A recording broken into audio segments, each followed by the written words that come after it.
Baka galit na yun sa akin. Wala. Kawawa naman. Nakatulog na siya dito sa labas.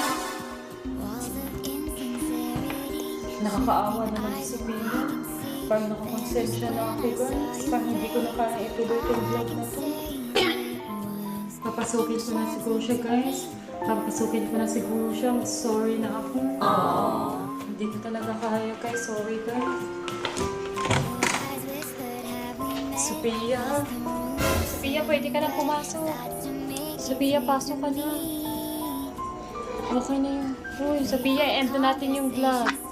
Okay na yung vlog. Okay na yung ginagawa ko. Okay na yung vlog natin. End na natin. Sophia. Sige na, pumasok ka na. Okay na. End na natin yung vlog. Uy. Ano? End na natin yung vlog. Sige na, pumasok ka na. Matulog ka na dun sa kwarto mo. Sige na. Ako na bahala kay mama. Sige na, kasi end na natin yung vlog. Okay na yun. Kasalanan mo kasi to eh. Ngayon, bait-baitan ka na? Hindi.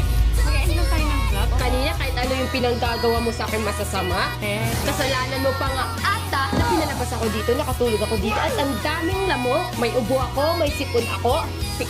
Rinig na rinig mo naman sa boses ko na may sakit ako, tapos ginaganyan mo talaga ako ngayon. Eh, malapit na birthday natin, tapos gaganinin mo ako. Vlog lang ha.